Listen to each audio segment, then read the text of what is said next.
Di tengah kebaikan hati yang tulus, seringkali kita bertanya-tanya, mengapa rasanya orang baik selalu disakiti?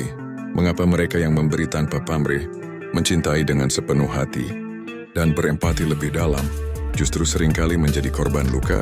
Ini adalah pertanyaan yang menghantui, sebuah ironi yang terasa pahit, seolah kebaikan adalah sebuah kutukan alih-alih berkat. Ironi kebaikan, sebuah fenomena yang memilukan. Bayangkan seorang teman yang selalu ada untuk mendengarkan keluh kesahmu, bahkan saat ia sendiri sedang berjuang, atau seorang kerabat yang tanpa ragu mengulurkan tangan membantu, meski itu berarti mengorbankan waktunya sendiri. Mereka adalah orang baik dalam definisi kita. Mereka memancarkan aura positif, kemurahan hati, dan integritas. Namun seringkali merekalah yang mendapati diri mereka kecewa, dimanfaatkan, atau bahkan dikhianati. Fenomena ini bukan sekadar anekdot pribadi. Ini adalah pola yang berulang, sebuah observasi yang telah diamati dalam berbagai lapisan masyarakat dan dalam berbagai budaya. Seolah ada hukum tak tertulis yang mengatakan, semakin besar kebaikanmu, semakin besar pula potensi luka yang akan kamu terima. Ini menimbulkan pertanyaan yang mendalam dan seringkali menyakitkan. Apakah menjadi orang baik itu sebuah kesalahan? Apakah dunia ini memang kejam terhadap mereka yang memilih jalur kasih sayang dan pengertian? Tentu saja jawabannya tidak sesederhana itu. Tidak ada hukum alam yang secara eksplisit menyatakan bahwa kebaikan harus dibalas dengan rasa sakit. Namun ada dinamika psikologis, sosial, dan bahkan evolusioner yang menjelaskan mengapa orang baik mungkin lebih rentan terhadap penderitaan tertentu. Memahami dinamika ini adalah langkah pertama untuk melindungi diri tanpa harus mengorbankan esensi kebaikan kita. Membedah dinamika. Mengapa kebaikan bisa menjadi pedang bermata dua? Ada beberapa alasan mendalam. Mengapa orang yang memiliki hati emas seringkali menghadapi tantangan yang menyakitkan? Ketersediaan dan batasan yang buruk. Orang baik cenderung memiliki empati yang tinggi, yang membuat mereka sangat peka terhadap kebutuhan dan perasaan orang lain. Mereka ingin membantu, ingin meringankan beban, dan seringkali kesulitan untuk mengatakan tidak. Kemauan yang besar untuk memberi ini, ditambah dengan batasan pribadi yang lemah, membuat mereka menjadi target empuk bagi individu yang egois, manipulatif, atau yang memiliki niat buruk. Mereka mungkin menganggap permintaan bantuan sebagai kewajiban, merasa bersalah jika menolak, atau khawatir akan mengecewakan orang lain. Akibatnya, mereka seringkali terlalu banyak memberi, menguras energi, waktu, dan sumber daya mereka sendiri, hanya untuk menemukan bahwa kebaikan mereka dimanfaatkan tanpa timbal balik atau apresiasi yang sepadan. Batasan yang kabur berarti mereka tidak melindungi ruang dan energi mereka sendiri, memungkinkan orang lain untuk dengan mudah melangkahi batas-batas tersebut. Kepercayaan berlebihan dan optimisme naif. Orang baik secara inheren cenderung melihat sisi terbaik dalam diri orang lain. Mereka percaya pada niat baik, pada potensi kebaikan dalam setiap individu. Optimisme ini, meskipun indah, bisa menjadi pedang bermata dua di dunia yang tidak selalu adil.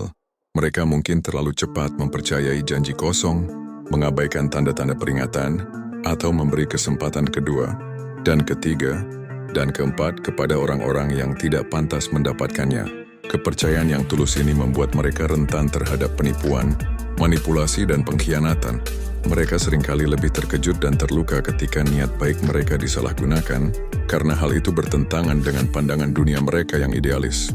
Mereka mungkin berulang kali dikecewakan, karena ekspektasi mereka terhadap integritas orang lain terlalu tinggi, sementara realitas menunjukkan sebaliknya, tanggung jawab yang berlebihan dan sindrom pahlawan. Banyak orang baik merasa bertanggung jawab atas kebahagiaan dan kesejahteraan orang-orang di sekitar mereka. Mereka mungkin merasa perlu untuk memperbaiki segala sesuatu yang salah, menanggung beban orang lain, atau bahkan menjadi penyelamat bagi mereka yang bermasalah. Ini adalah apa yang sering disebut sindrom pahlawan.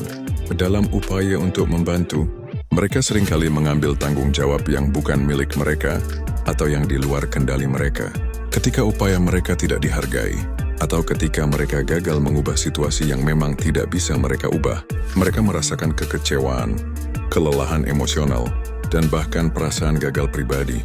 Beban tanggung jawab yang berlebihan ini dapat menguras mental dan emosional mereka, meninggalkan mereka merasa kosong dan terluka. Sensitivitas emosional yang tinggi, seperti yang disebutkan sebelumnya. Orang baik seringkali sangat empatis. Ini berarti mereka tidak hanya memahami emosi orang lain, tetapi juga merasakannya secara mendalam. Ketika mereka menyaksikan ketidakadilan, penderitaan, atau bahkan hanya ketidakpedulian, mereka merasakannya secara pribadi. Sensitivitas emosional yang tinggi ini, meskipun merupakan kualitas yang indah, juga berarti mereka lebih mudah terluka oleh perkataan atau tindakan orang lain. Kritik yang pedas, pengabaian, atau perilaku tidak sensitif dapat terasa seperti pukulan langsung ke hati mereka. Bahkan jika niat di baliknya tidak terlalu jahat, mereka cenderung terlalu banyak merenungkan interaksi negatif, memperpanjang penderitaan mereka sendiri. Kurangnya ketegasan dan menghindari konflik. Orang baik seringkali cenderung menghindari konflik demi menjaga kedamaian. Mereka mungkin takut menyakiti perasaan orang lain atau khawatir akan merusak hubungan. Akibatnya, mereka mungkin menekan kebutuhan dan keinginan mereka sendiri, setuju pada hal-hal yang tidak mereka setujui, atau membiarkan orang lain mengambil keuntungan dari mereka. Kurangnya ketegasan ini dapat menyebabkan penumpukan kekecewaan dan kemarahan yang tidak terekspresikan. Ketika akhirnya mencapai titik puncaknya, luka yang mereka rasakan bisa jadi jauh lebih dalam karena telah lama terpendam. Mereka mungkin merasa bahwa kebaikan mereka telah disalahartikan sebagai kelemahan, dan ini dapat merusak harga diri mereka, harapan yang tidak realistis terhadap balasan kebaikan. Meskipun orang baik seringkali memberi tanpa pamrih, secara tidak sadar, mungkin ada harapan yang tersimpan, bahwa kebaikan mereka akan dibalas dengan kebaikan serupa, atau setidaknya dengan apresiasi. Ini bukan berarti mereka mengharapkan imbalan materi, tetapi lebih pada balasan emosional seperti pengertian, dukungan, dan kesetiaan. Ketika harapan ini tidak terpenuhi, ketika kebaikan mereka diabaikan, diremehkan, atau bahkan dibalas dengan pengkhianatan, mereka merasakan kekecewaan yang mendalam. Rasa sakit ini bukan hanya karena tindakan orang lain, tetapi juga karena kesenjangan antara harapan ideal mereka dan realitas pahit. Belajar melindungi diri tanpa kehilangan kebaikan. Jadi apakah ini berarti orang baik harus berhenti menjadi baik? Sama sekali tidak.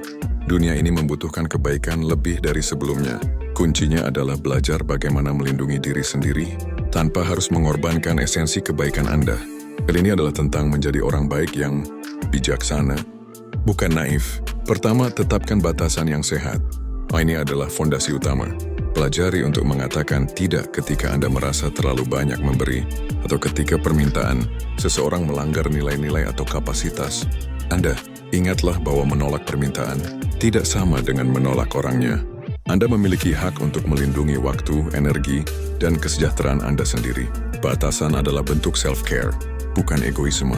Kedua, kembangkan kebijaksanaan dalam memilih siapa yang Anda percayai. Optimisme itu baik, tetapi kehati-hatian itu penting. Perhatikan tindakan orang lain, bukan hanya kata-kata mereka. Apakah mereka konsisten? Apakah mereka menunjukkan rasa hormat dan integritas? Belajar mengenali tanda-tanda peringatan dan mempercayai intuisi Anda. Tidak semua orang memiliki hati yang sama, baiknya dengan Anda, dan itu adalah kenyataan yang harus Anda akui untuk melindungi diri sendiri. Ketiga, latih ketegasan. Mengungkapkan kebutuhan, keinginan, atau ketidaksetujuan Anda bukanlah bentuk agresi. Itu adalah bentuk komunikasi yang sehat. Anda bisa bersikap tegas tanpa bersikap kasar. Latih diri Anda untuk mengutarakan pendapat Anda dengan tenang dan jelas, bahkan jika itu berarti sedikit ketidaknyamanan sementara. Menjaga kedamaian palsu seringkali lebih merugikan dalam jangka panjang. Keempat, pahami bahwa Anda tidak bertanggung jawab atas kebahagiaan setiap orang. Anda tidak bisa menyelamatkan semua orang, dan Anda tidak perlu memikul beban dunia di pundak Anda. Fokuslah pada apa yang ada dalam kendali Anda dan lepaskan apa yang tidak. Beri bantuan ya, tetapi jangan biarkan diri Anda terkuras habis oleh masalah orang lain. Ini bukan berarti Anda kurang peduli, melainkan Anda menerapkan kepedulian yang realistis dan berkelanjutan. Kelima, berinvestasi pada lingkaran dukungan Anda sendiri. Orang baik pun membutuhkan dukungan. Pastikan Anda memiliki beberapa orang dalam hidup Anda yang dapat Anda percaya, yang dapat Anda ajak bicara secara terbuka, dan yang akan mendukung Anda tanpa syarat. Mereka adalah safe space Anda, tempat Anda bisa menjadi diri sendiri, meluapkan perasaan, dan mendapatkan perspektif yang sehat. Keenam, praktikan self-compassion. Jika Anda disakiti, jangan menghakimi diri sendiri, karena telah menjadi orang baik atau karena telah mempercayai seseorang. Terimalah bahwa Anda telah terluka, dan perlakukan diri Anda dengan kebaikan dan pengertian yang sama seperti Anda akan memperlakukan seorang teman yang sedang kesulitan. Izinkan diri Anda merasakan emosi tersebut, lalu fokus pada penyembuhan. kebaikan dan kecerdasan emosional, perisai yang tak terlihat, kebaikan yang disalahpahami, seringkali berakar pada kurangnya kecerdasan emosional, baik dari pihak yang menyakiti maupun dari pihak yang disakiti. Orang yang menyakiti, terutama mereka yang manipulatif atau narsistik, seringkali kekurangan empati, sehingga mereka tidak memahami atau peduli dengan dampak tindakan mereka terhadap orang lain. Di sisi lain, orang baik yang terluka mungkin perlu mengembangkan kecerdasan emosionalnya sendiri untuk mengenali pola-pola berbahaya dan melindungi diri. Kecerdasan emosional melibatkan kemampuan untuk memahami dan mengelola emosi kita sendiri, serta mengenali dan memengaruhi emosi orang lain. Bagi orang baik, ini berarti mengenali batasan emosional diri, memahami kapan kita sudah terlalu lelah, terlalu terbebani, atau terlalu banyak memberi. Ini tentang mendengarkan sinyal internal tubuh dan pikiran kita, mengelola emosi negatif. Alih-alih menekan rasa marah, kecewa, atau sakit hati, kecerdasan emosional membantu kita memprosesnya dengan cara yang sehat. Ini termasuk mengakui perasaan tersebut, memahami pemicunya, dan mencari cara konstruktif untuk mengatasinya. Membaca isyarat sosial, ini adalah kemampuan untuk memahami niat dan karakter orang lain, bahkan sebelum mereka mengungkapkannya secara verbal. Bahasa tubuh, pola perilaku, dan konsistensi tindakan adalah petunjuk penting. Orang baik seringkali terlalu fokus pada kata-kata manis dan mengabaikan inkonsistensi dalam tindakan. Mengembangkan ketegasan emosional, ini adalah kemampuan untuk mengekspresikan kebutuhan dan batasan kita dengan jelas dan tenang, tanpa rasa bersalah atau agresi. Ini berarti menghormati diri sendiri sama seperti kita menghormati orang lain. Dengan mengembangkan kecerdasan emosional, kebaikan kita tidak akan lagi menjadi kerentanan, melainkan kekuatan yang diperkuat oleh kebijaksanaan. Kita tetap bisa berhati emas, tetapi dengan perisai yang tak terlihat, yang melindungi kita dari niat buruk. Ini bukan tentang menjadi tidak percaya, melainkan menjadi bijaksana dalam kepercayaan kita. Membangun kembali setelah disakiti. Proses penyembuhan sang hati baik. Disakiti terutama karena kebaikan hati kita sendiri, dapat meninggalkan bekas luka yang dalam. Rasa sakit itu bukan hanya karena tindakan orang lain, tetapi juga karena hilangnya kepercayaan, kebingungan atas niat baik kita, dan bahkan keraguan terhadap diri sendiri. Proses penyembuhan ini sangat penting agar kita tidak menjadi pahit atau sinis. Pertama, berikan diri Anda izin untuk merasakan sakit. Jangan mencoba meminimalkan atau menekan emosi Anda. Ini adalah respons yang wajar terhadap pengkhianatan atau kekecewaan. Menangis jika Anda perlu, marah jika itu membantu, atau sekadar mengakui kekecewaan Anda. Proses ini adalah bagian vital dari penyembuhan. Kedua, hindari menyalahkan diri sendiri. Sangat mudah bagi orang baik untuk menyalahkan diri sendiri, bertanya-tanya apa yang salah dengan mereka, atau mengapa mereka begitu bodoh untuk mempercayai seseorang. Ingatlah, kesalahan bukan pada kebaikan Anda, melainkan pada mereka yang memilih untuk menyalahgunakannya. Anda tidak bertanggung jawab atas tindakan orang lain. Ketiga, cari dukungan dari orang-orang yang Anda percayai. Berbicaralah dengan teman dekat, anggota keluarga, atau terapis. Menceritakan pengalaman Anda dapat membantu memproses emosi, mendapatkan perspektif baru, dan merasa didukung. Memiliki orang lain yang memvalidasi perasaan Anda adalah bagian penting dari penyembuhan. Keempat, evaluasi kembali batasan Anda. Setelah insiden menyakitkan, luangkan waktu untuk merenungkan di mana batasan Anda mungkin terlalu longgar.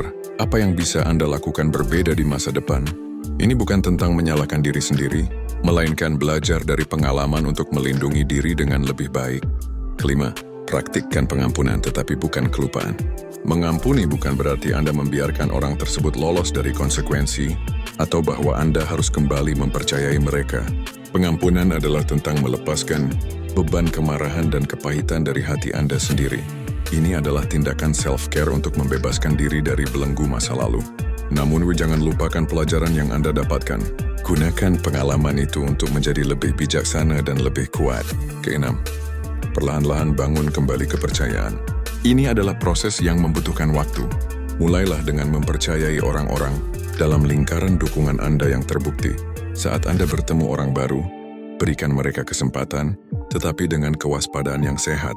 Kepercayaan itu seperti jembatan yang rusak, dibutuhkan waktu dan kehati-hatian untuk membangunnya kembali, dan tidak semua orang pantas untuk menyeberanginya. Kebaikan yang tidak akan hina cermin diri yang sejati. Pada akhirnya, kebaikan sejati tidak akan pernah membuat Anda hina. Justru sebaliknya, kebaikan adalah cerminan dari kekuatan internal, empati, dan integritas. Orang yang memilih untuk tetap baik di dunia, yang terkadang kejam adalah pahlawan sejati, bukan korban. Jika Anda adalah orang baik yang sering disakiti, ingatlah bahwa ini bukan karena Anda cacat atau kurang.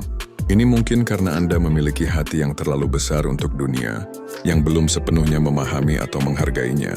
Tapi dunia membutuhkan hati Anda. Ia membutuhkan Anda untuk terus memancarkan cahaya. Bahkan jika terkadang cahaya itu menarik serangga, tantangannya adalah untuk tidak membiarkan luka-luka itu mengubah esensi diri Anda. Jangan biarkan rasa sakit menjadikan Anda sinis, dingin, atau tidak percaya. Biarkan ia menjadikan Anda bijaksana, tangguh, dan lebih berdaya. Teruslah berbuat baik, tetapi jadilah orang baik yang memahami dinamika manusia, yang tahu bagaimana melindungi jiwanya, dan yang berdiri teguh dalam kebenaran hatinya. Kebaikan Anda adalah kekuatan Anda, jangan pernah meragukannya. Bagaimana Anda akan melindungi kebaikan hati Anda di masa depan? Oke bro, itu tadi materi kita kali ini. Semoga ada sesuatu yang bisa lo ambil dan langsung lo terapkan. Ingat, perubahan itu dimulai dari satu langkah kecil, dan yang paling penting adalah konsisten. Jangan lupa subscribe Materi Pria biar lo nggak ketinggalan update terbaru, like videonya kalau lo suka, dan share ke teman-teman lo yang juga butuh dorongan. Punya pertanyaan atau topik yang pengen kita bahas? Tulis di kolom komentar ya. Sampai jumpa di video selanjutnya bro. Tetap semangat, tetap jadi pria berkualitas. Inilah Materi Pria.